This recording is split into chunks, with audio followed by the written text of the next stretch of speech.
It all kicks off with the world descending into chaos, and people are scrambling for their lives. In the middle of it all, a young guy sees the destruction and realizes he needs to get a move on. Meanwhile, as bizarre monsters start showing up, some dude on his balcony is just complaining that his coffee is too bitter. Inside an online game, our protagonist's teammates start freaking out about zombies. One of them yells for help but says that before he bites the dust, he has to take the enemy tower first. Our protagonist figures they're all just terrible players making excuses and even starts complaining about his parents mid-match. Then the guy with black hair types in the chat that his teammate's girlfriend is about to take a bite out of him. His friend gets all flustered, asking how he knew and claiming she was busy with something else. The girl in his lap complains that he stopped all of a sudden and tells him to keep going, but when she turns around, she's a horrifying monster with a freakish mouth, and the player screams in terror. His friend desperately pleads for help, but our protagonist, laser-focused on the game, only cares about taking down that tower.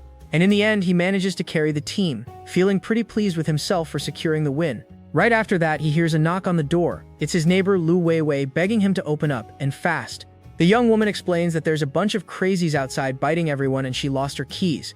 The protagonist agrees to help, but on one condition, he asks her to close her eyes first. The woman, overjoyed, thanks Lin Fan and says she knew he'd help her out. She even says she'd do anything he wanted as long as he helped her. But out of nowhere, our protagonist whips out a knife and takes the neighbor down with a swift strike.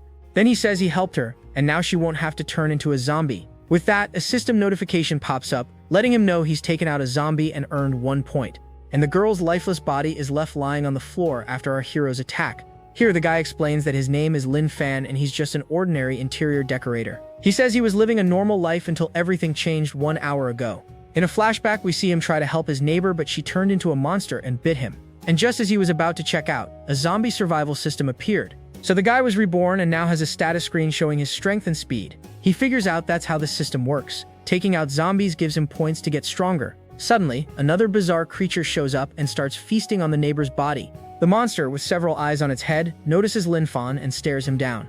Without wasting a second, the abomination lunges at our protagonist, ready to make him its next meal. Our protagonist faces the monster and says he just wanted to confirm how to rack up a few points, and with one clean strike, he defeats the creature, earning another point from the system. He thinks that the neighbor's body will attract more zombies and that he needs to secure his location first. Sometime later, the guy is exhausted, standing in front of a pile of defeated monsters. But amidst the mess, he notices that Weiwei's body is gone and wonders where she could have gone. The young man gets worried, thinking maybe she was devoured, which would complicate things. Looking at the mess in the hallway, he complains that it's going to reek, and as a resident, he needs to clean the area. So the guy ties up all the bodies and starts dragging the pile down the hall. Just then, our protagonist stops dead in his tracks when he hears a strange noise from far away. At the end of the dark hallway, he sees the silhouette of a person sitting in a wheelchair. The figure reveals itself to be a hideous monster with multiple eyes and a mouth full of tentacles. The creature screams and charges straight for our protagonist, who braces for a fight. The guy dodges and recognizes the monster as Uncle Zhang, a neighbor from the second floor. After defeating the abomination, the young man thanks him for bringing the wheelchair all the way over. He says he was worried about how to drag the bodies and that he'll be borrowing the chair. Then the boy leaves the wheelchair in front of apartment 203. He reflects on the apocalypse and concludes that to survive, he needs to gather supplies. Looking at the pile of bodies, the guy wonders if they count as wet trash or recyclables.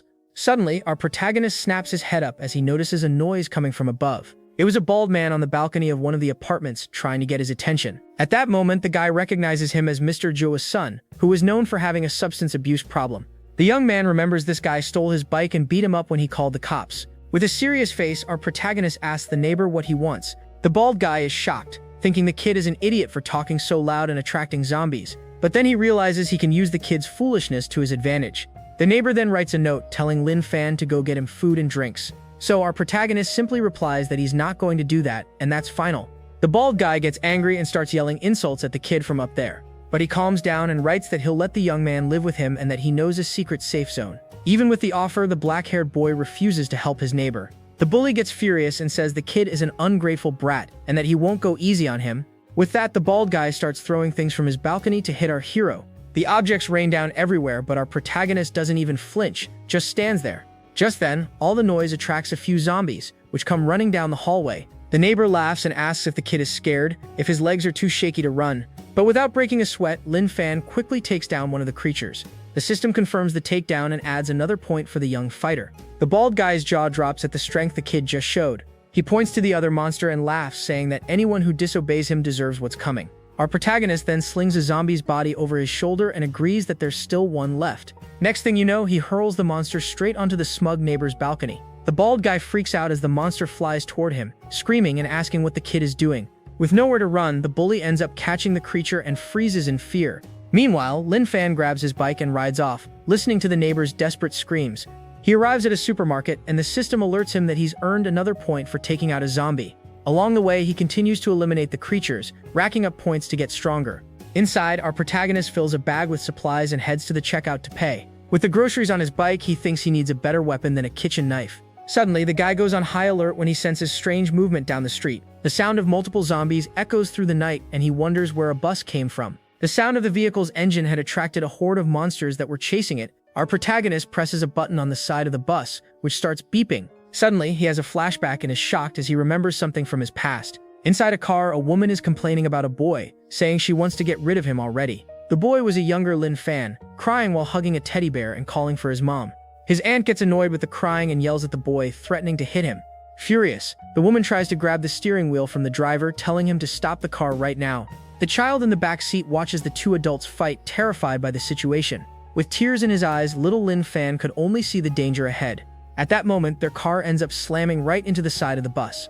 Back in the present, a guy from the bus window asks if the protagonist wants to get in. The masked man lets out a laugh and says if the kid doesn't hop in, the zombies are gonna get him. Our hero just stands there, clutching his knife, trying to figure out what to do. Inside the bus, a student with glasses says they need to help the guy outside. But his classmate couldn't care less and attacks the nerd with a knife for trying to lecture him. Then he kicks the kid, saying he always hated him and now there's no teacher around to protect him. With a wicked smile, the student says he's going to send his classmate out to keep the other guy company. He then kicks the boy with glasses out of the moving bus without a shred of mercy. The driver laughs and calls our protagonist a fool for trying to face a horde with a kitchen knife. Gripping his blood-stained knife, the young man refuses to go down and braces for whatever comes next. He remembers the promise he made to his mother to become a brave and kind boy. Determined to keep his word, Lin Fan summons his strength and charges forward. With a swift motion, he throws the knife with all the force he can muster. The weapon hits one of the bus tires dead on, causing it to lose control. The vehicle skids and ends up crashing hard into a pole, shattering the windshield. Just then, the driver, all banged up on the ground, begs for help so he won't perish. The guy apologizes and asks our hero to save him, but the young man is unmoved. But our protagonist says he's not truly sorry, just afraid of what's coming for him. With a sarcastic smile, he says a friend came to visit and he won't interrupt their reunion. The driver is confused and yells for the kid to come back as a zombie closes in on him.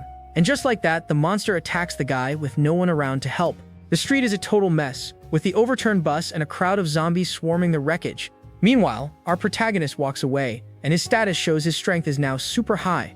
Just then, a woman calls to him from a building window, asking him to wait a minute. The woman and a little girl wonder how the guy managed to get past so many zombies. Lin Fan stops his bike and notices the child looks like she's starving. At the apartment door, the woman kneels and begs him for a little bit of food.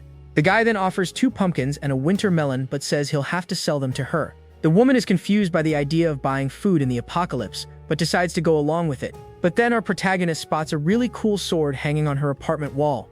The woman explains it belonged to her husband and offers the sword to the guy as a weapon for protection. Our hero gets super excited and accepts the gift right away, looking totally thrilled. He thanks her and promises to look out for them, but the little girl finds his behavior a bit odd. Holding the sword, the young man is pumped to finally have a real weapon. Suddenly, a bad memory flashes back and a woman with pink hair curses him as she falls. The scene shows the woman hitting the ground hard, and our protagonist is shaken by the sight. A man in a building window complains that he trained a woman for so long and she still put up a fight. Our hero looks at the woman's body on the ground and sees she suffered a great deal before her end. He notices her look of despair and rage and remembers it was the same look his father had. Our protagonist then turns and asks the man up there why he did that. Just then, the guy gets a scare seeing someone still on the street and wonders if there aren't any zombies left. The man says the building is his territory and he can do whatever he wants with the women there. So the young man decides he needs to do something to protect the mother and daughter living in the same building. He picks up the woman's body and says that the guy lives on the 5th floor. The heavyset man thinks the kid is going to take the body home and calls him a loser. He tells our protagonist to get lost before he gets annoyed and shows him how he deals with people. The guy complains about his bad luck, running into an idiot even in the middle of the apocalypse. But he decides to look for other women in the building to have some fun and forget his anger. Suddenly, the man hears a knock on the door and tenses up, wondering what it could be. He wonders if it's a zombie and grabs a baseball bat to defend himself. The guy worries that if there are zombies in the hall, he won't be able to find any new victims. Peeking through the peephole, the man sees the woman's bruised face and gets a fright. He falls to the floor in a panic, not understanding what's happening on the other side of the door. Our protagonist knocks on the door and tells the guy to open up, saying he knows he's in there. The heavyset man is relieved to see it's just the idiot and tells him to get lost, cursing at him. With a plan in mind, he starts yelling on purpose to attract zombies so he can hide in safety. But before he can put his plan into action, the door is kicked down. The guy is shocked by the kid's strength and wonders if he's even human. Inside, Lin Fan sees the objects the man used to mistreat the woman. The man complains that our protagonist brought a body into his house and tells him to scram. With a threatening glare, the young man says he brought her so she could see the consequences. Suddenly, the scene shifts to a police station, and the heavyset man is screaming to be let go. Gagged, he asks what Lin Fan is trying to do to him. Our hero drags him down the street, saying it's standard procedure to take criminals to be punished. Just then, the guy confirms he's seen zombie movies, and the man says he should know what to do then. Our protagonist slaps the guy and yells that fantasy is fantasy, and the apocalypse is reality. And with that, our hero throws the heavyset man to the ground right in front of the police station. The guy cries out in pain and doesn't understand where the kid who kicked his door in gets so much strength. The man yells that it's the apocalypse and laughs, saying no one can punish him because everyone's already fled. But with a very sinister smile, our protagonist says he's mistaken and there are still people there. The man gets confused and scared as he starts to hear strange noises coming from the darkness. The young man explains that even zombies punish criminals, and from inside the station, several zombified police officers emerge. The next day, a group arrives in an armored car at the Huang City Library. A man named Mao stays in the car while the rest of the group gets ready to go inside. A woman with short hair reminds everyone that their goal is to find medical books. At the library entrance, one of the guys notes that there don't seem to be any zombies around, but the group's leader tells him to wait and stays on high alert. With a knife in hand, she approaches slowly and carefully, trying not to be surprised. The guy says it's all clear and that she's being way too cautious about everything.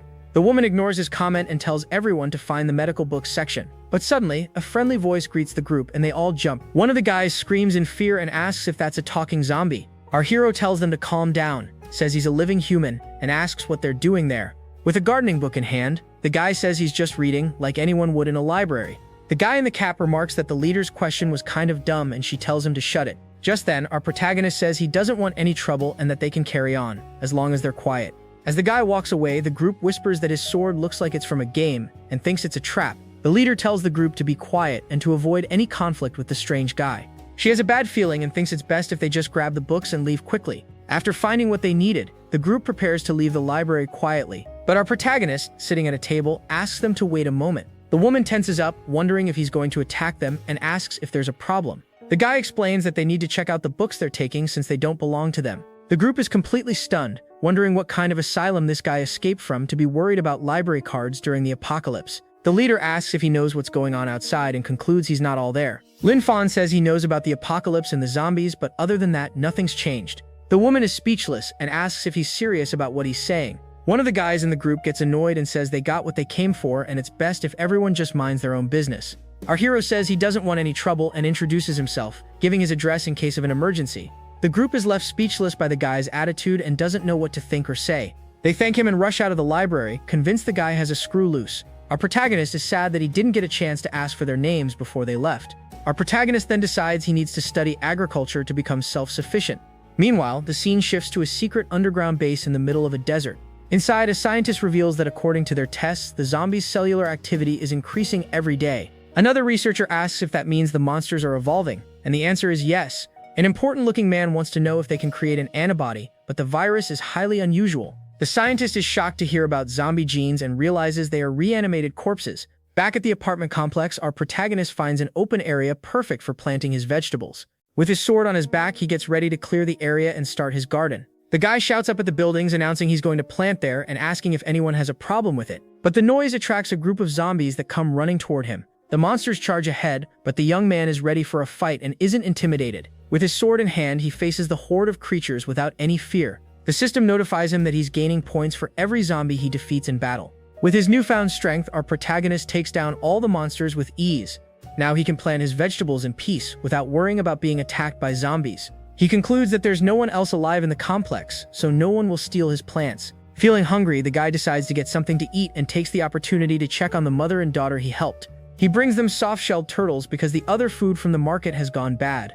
The woman is worried and says she doesn't want to take advantage of his kindness, fearing for her daughter. Our protagonist calmly asks if she needs help with anything. The woman is surprised and wonders if he's really willing to help her so easily. Bashfully, the woman asks if she and her daughter can go with the protagonist. The guy thinks she wants to move into his complex and offers to help her rent a place. The woman is left speechless, wondering if they're even on the same page. Meanwhile, in another part of the city, a group of survivors is trapped in a building. One of their cell phones rings and he wonders if it's a rescue call. A man introduces himself and says he wants to rent the apartment that a Mr. Chen advertised. The guy hangs up immediately, complaining about the tasteless joke in the middle of the apocalypse. He reflects that they've only survived because they're in a luxury condo with reinforced security. But his cell phone rings again and he gets irritated by the persistent caller. He answers furiously and cusses out the man on the other end, who just wanted to rent an apartment. The line goes quiet for a moment, but the man doesn't hang up.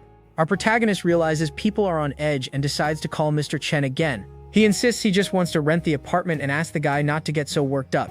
Mr. Chen loses his patience and yells that he'll rent the apartment and dares the guy to come and get it. With that confirmation, Lin Fan tells the woman he's going to find the guy and rent the apartment for her. The woman tries to stop the guy, but he's out the door before she can say anything. On the building's rooftop, a man asks Mr. Chen what happened, and he says it was just some idiot. His friend calls him over to talk, saying he needs to discuss something serious. He reveals that the supplies they've gathered will only last for another half a month. The man suggests they get rid of the 4 elderly people in the group since there's no reason to keep them alive. With a sinister plan, he says that after the elderly, they'll get rid of the other men and even the unattractive women.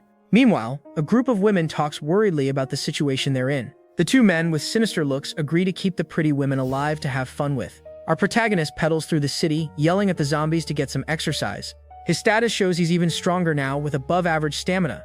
On top of the building, the survivors see the guy on the bike and can't believe their eyes. They run to the edge, trying to get our hero's attention to ask for help. Lin Fan arrives at his destination and admires the luxurious neighborhood of the complex.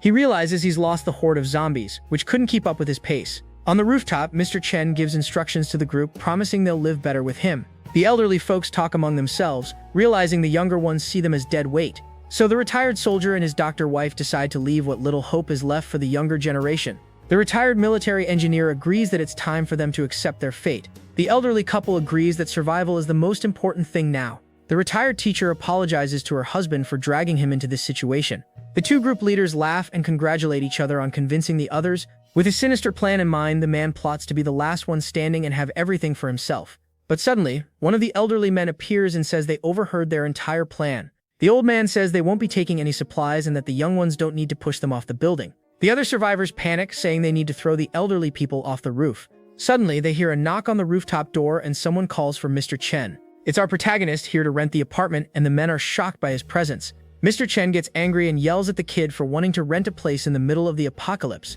Before he can finish his sentence, the rooftop door is kicked down. Our hero apologizes and says he didn't realize the door was so flimsy. Mr. Chen's friend whispers a plan to use the kid to get rid of the elderly and the zombies. They agree on the plan and praise each other's cunning minds with a malicious smile.